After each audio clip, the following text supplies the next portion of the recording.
आज की इस चर्चा में आप सबका पुनः एक बार स्वागत है और इस आनंदमयी चर्चा में हम और आपको मिलने का पुनः सौभाग्य मिला है। ये हम सब के लिए एक कृपा की बात है और इसके साथ हम अपने आप को जोड़ने का सौभाग्य ले पा रहे हैं। तो ये हम सब के लिए आनंदमयी चर्चा है। तो आप सभी लोगों को मेरा प्रणाम, आपका स्वागत है, वंदन है, अभिनंदन है। धर्म, अध्यात्म और विज्ञान चर्चा 2 दिन की छुट्टी हो गई। उसके लिए मैं खेद व्यक्त करता हूँ। आज 29 तारीख, कल 30 तारीख है और कल सोमवती अमावस्या है।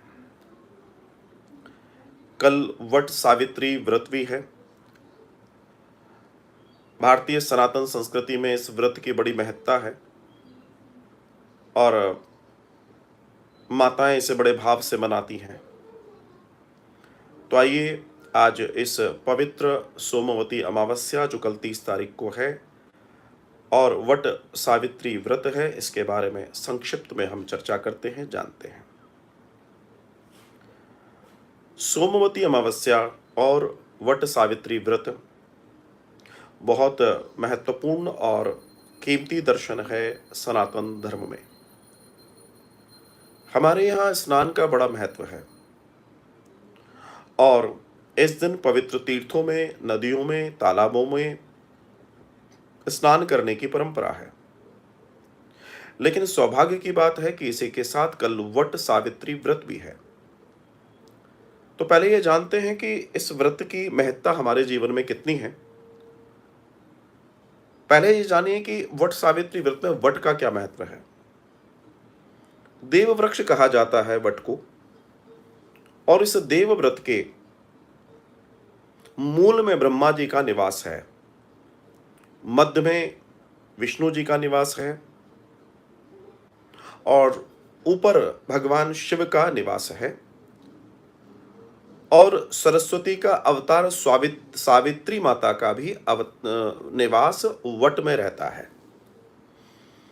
वट हमारे यहाँ बड़ा पवित्र वृक्ष है और इस व्रत की सबसे खास बात है कि सुहागिन स्त्रियां अपने सुहाग की लंबी आयु के लिए इस व्रत को रखती हैं और इस व्रत को रखने से अनेकों और भी लाभ होते हैं। जैसे जो लोग इस व्रत को रखते हैं उनको निरोगिता प्राप्त होती है।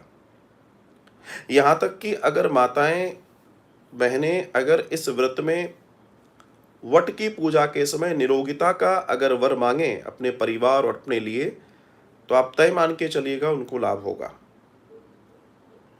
ये बड़ा सुंदर व्रत है। हमारे यहाँ व्रत मतलब संकल्प है। इस व्रत की सबसे खूबसूरत बात यह है कि हम वट विश्वास, जो वट विश्वास की चर्चा, जितने महर्षियों की चर्चा है, चाहे वो सुखदेव जी वट वृक्ष के नीचे बता रहे हो कथा, चाहे शिव जी वट वृक्ष के नीचे बैठ के कथा बता रहे हो, चाहे फिर वो श्री प्रयागराज में अक्षय वट हो। आप सोचिए, वेणी माधव के निकट गंगा जी के बिल्कुल किनारे पर अक्षय वट। तो अपने जीवन, अपनी चीजों को अक्षय करने का ये एक पुण्य दर्शन है जिसे हमारे यहाँ कल मनाया जाएगा। तो आइए इसको और विस्तार से समझें। कल सोमवती अमावस है, तो सोमवार को जो अमावस पड़ती है इसमें कुछ चीजें समझने से आपको बहुत लाभ होगा। जैसे पहली चीज, अगर आप गंगा, यमुना तीर्थों में या तीर्थों के आसपास हैं, अगर आप स्नान करते हैं तो बहुत लाभ का कार्य है, इसे करना चाहिए।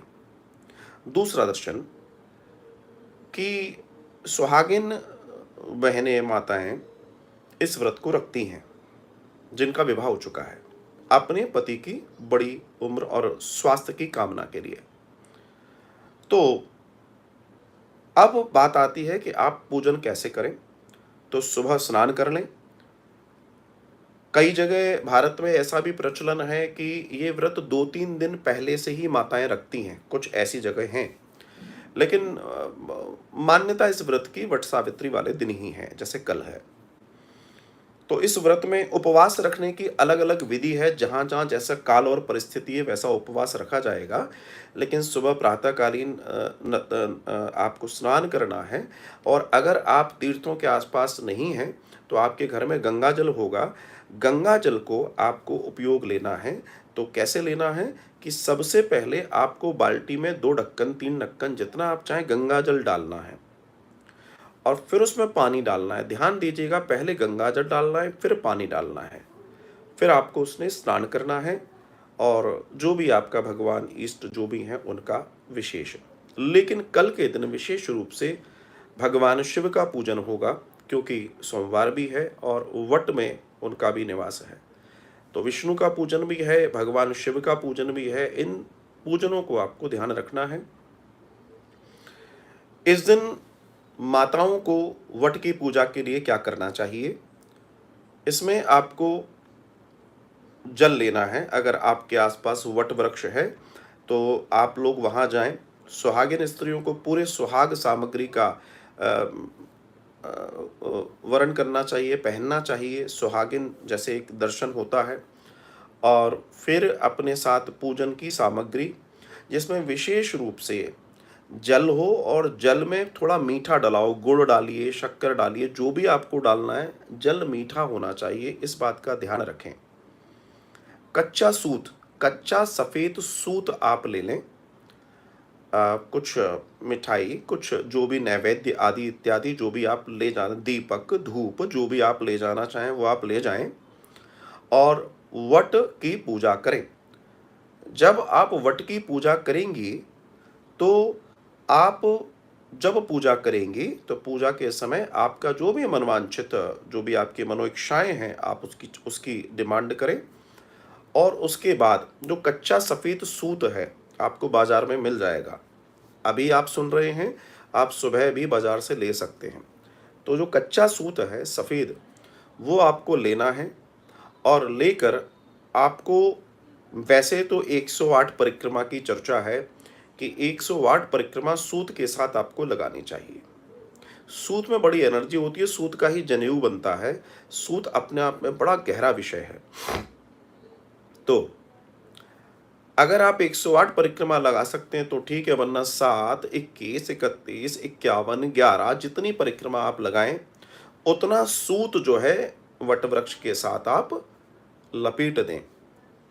और लपेटने के बाद बहुत गहरी श्रद्धा से, अगाध श्रद्धा के साथ आप ब्रह्मा, विष्णु, महेश और माँ सावित्री का ध्यान करते हुए वट वृक्ष को भोग लगाएं, प्रणाम करें।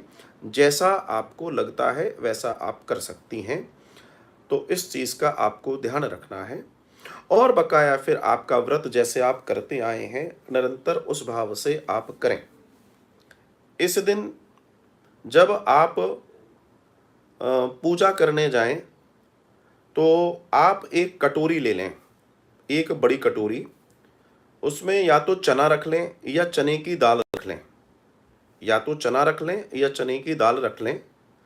थोड़ा सा उसमें गुड़ रख लीजिए, और इसको वट वृक्ष तक ले जाएं, स्पर्श कराएं, ले आएं। और इसको आपको अपनी सास को, जो आपकी सासू माँ हैं, उनको देना है, दक्षिणा आदि। फिर आप साड़ी रखना चाहें, जो आपकी श्रद्धा हो, आप उन्हें वो जरूर दें। ये चने की दाल या चने, गुड़ और दक्षिणा, जो आपकी श्रद्धा और सामर्थ्य हो उसके अनुसार अपनी सास को दें, और बहुत भाव से अपनी सास को दंडवत प्रणाम करें, उनका आशीर्वाद लें। क्योंकि इस दिन आपके सास ससुर का आशीर्वाद आपके जीवन का अक्षय आशीर्वाद हो जाता है। तो इस बात को भी आप ध्यान में रखें, जिससे आपके जीवन में आनंद हो। जो आप जल ले गए थे वट पर, वो मीठा जल वट वृक्ष की जड़ों में डालना है आपको। वट की जड़ों में वो जल पूरा छोड़ के आना है, 1 चक्कर या 2 चक्कर लगाकर, जैसे आप चाहो वट उस जल को आपको खत्म कर देना है। वहां पर दीपक, धूप जो भी है आप लगाकर आ जाएंगे, और इस बात का विशेष आपको ध्यान रखना है। ये तो हो गई स्त्रियों की बात। अब चूंकि सोमवती अमावस्या का एक बड़ा दर्शन और है पुरुषों के लिए, अपने पितरों के लिए आज जल तर्पण करने का भी आपका दिन है। तो आप जल ले लें, जल के अंदर कुछ मीठा डाल लें, गुड़ डाल लें, शक्कर घोल लें और उसमें काले तिल डाल लें और दक्षिण दिशा की ओर, दक्षिण की दिशा, सूर्य सामने से निकल रहा है, सीधे हाथ पे दक्षिण होता है, दक्षिण दिशा की ओर सीधा छोड़ते हुए अपने पितरों को प्रणाम करते हुए, पितरों को प्रसन्न करते हुए ये जल आपको छोड़ना है। इस बात का आपको विशेष ध्यान रखना है। पितरों की तृप्ति और आशीर्वाद के लिए भी कल का दिन बड़ा शुभ है, बड़ा आनंददायक है। अगर मान लीजिए आपकी सास नहीं है या ऐसी कोई स्थिति है, तो आप किसी ब्राह्मणी को भी ये सामग्री दे सकते हैं जो मैंने सास को देने को बोला। आपकी बड़ी नंद हैं या कोई नंद हैं, उनको भी आप दे सकती हैं। कुल मिला के इस बात का विशेष आपको ध्यान रखना है, इस कार्य को आपको करना है। इस दिन आपको जो भी आपके गुरुजी ने गुरु मंत्र दिया है, उस मंत्र का निरंतर जाप करना है और उसी जाप को करते हुए आपको, या जो भी आप करते हैं उसको करते हुए आपको परिक्रमा देनी है। जब आप वट वृक्ष की परिक्रमा देंगे तो आप वैसे ही देंगे, इस बात का आप ध्यान रखें। अगर संभव हो तो कल सोमवती अमावस्या के दर्शन में आप दान करें, किसी वृद्ध की सेवा करें, उसको भोजन कराएं, जिससे आपके पितरों को लाभ होगा। सीधा कच्चा सीधा निकाल कर आप अपने गुरुजी को, ब्राह्मण को या जो भी आपके आसपास हो उनको आप प्रेषित करें। किसी गरीब को भोजन जरूर कराएं और ये सारे कार्य आप बहुत अच्छे से कर सकते हैं, इस बात का ध्यान रखें। ध्यान रखिएगा, जब आप स्नान कर रहे हैं उस समय आपका मन बड़ा पवित्र और शुद्ध होना चाहिए। आप जानते हैं लाखों की संख्या में कल लोग डुबकी लगाएंगे। तो डुबकी क्यों लगाते हैं लोग? लोग डुबकी इसलिए लगाते हैं कि हमें मोक्ष मिल जाए, हमें स्वर्ग मिल जाए, हमें आनंद हो जाए। लेकिन एक बात ध्यान रखिएगा, सिर्फ डुबकी लगाने भर से स्वर्ग नहीं मिलता, मोक्ष नहीं मिलता। मन की पवित्रता और सुंदरता भी बहुत आवश्यक है। तो अपने मन को पवित्र रखते हुए कल इस काम को कीजिए। प्राचीन काल से ये दर्शन है, ऐसे में पति की लंबी आयु होती है, आपसी प्रेम बढ़ता है और घर में निरोगिता आती है। मतलब घर से ये जो बीमारियां हैं, सारी चीज़ें हैं, ये दूर होती हैं। ऐसी वटवृक्ष की महिमा है। तो मेरा ये निवेदन है कि कल आप सभी लोग बड़े प्रेम से इस व्रत को मनाएं। अपने जीवन, अपने आनंद, अपने परिवार की सुख समृद्धि के लिए वट से प्रार्थना करें, जिसमें ब्रह्मा विष्णु महेश और माँ सावित्री वास कर रही हैं। वे आपके जीवन का कल्याण करें, ऐसी मेरी कामना है। आप आनंद के साथ इसको मनाएं। वट, ये जो आप व्रत रखेंगे, कुछ लोग इस व्रत को रात्रि में भी खोलते हैं, कुछ लोग दूसरे दिन भी खोलते हैं। तो जैसी आपकी इच्छा हो उसके अनुसार आप इस व्रत को खोल सकते हैं और जो भी जैसा चाहें। तो इस बात का भी आपको विशेष ध्यान रखना है। विशेष आपसे बात कह दूं, इस दिन दान करना ना भूलें। दान में फिर आपको बता दूं, सीधा सीधा कैसे होता है, कई लोग नहीं जानते तो बता दूं। सीधा सीधा मतलब कच्चा भोजन। कच्चा भोजन जैसे आप आटा ले लीजिए, कच्ची सब्जियां ले लीजिए, घी या तेल एक कटोरी में ले लीजिए और इसके अलावा आप मिर्चा, नींबू, कुछ दक्षिणा उसमें रख लीजिए, नमक है। जो एक भोजन प्रसादी बनाने के लिए, सब्जी और रोटी बनाने के लिए जिन सामग्री की ज़रूरत पड़ती है, वो सारी कच्ची सामग्रियां सीधा कहलाती हैं।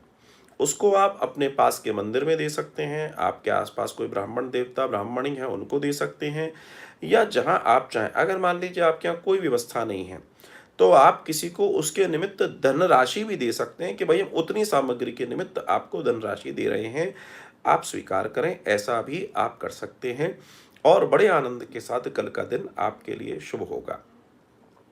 तो मेरी आप सबके लिए सुंदर कामनाएं हैं कि जैसे सावित्री ने सत्यवान को यमराज से खींच लिया था और उसके सतित्व की परीक्षा ली जब यमराज ने, तो यमराज को भी आनंद आ गया कि बताओ ऐसा भी सतित्व है। नारी वो शक्ति है जिसके अंदर सारी शक्तियाँ निहित है, बस पहचानने की ज़रूरत है। आज भी सावित्री नारी के अंदर प्रकट हो सकती हैं, बस अपने सतीत्व और अपने स्वभाव को हमें देखना है। तो अगर हम इन विचारों के साथ अपने व्रत को करते हैं, व्रत वही हैं जो सतयुग में थे, जो द्वापर में हैं, जो त्रेता में थे और जो कलयुग में हैं। बात सिर्फ इतनी है कि आपकी भावना कैसी है, आपका विचार कैसा है और उसी के अनुसार परिणाम हैं। तो मैं ज़रूर ईश्वर से कामना करूँगा कि आप सभी को सुंदर फल की प्राप्ति हो, आनंद की प्राप्ति हो, सबके जीवन में बहुत-बहुत आनंद हो। तो ये कल के व्रत का आपका शेड्यूल रहेगा। आप सभी लोग बड़े प्रेम से कल व्रत करें। ये जो चर्चा है, ये चर्चा पूरी की पूरी अभी कट हो जाएगी और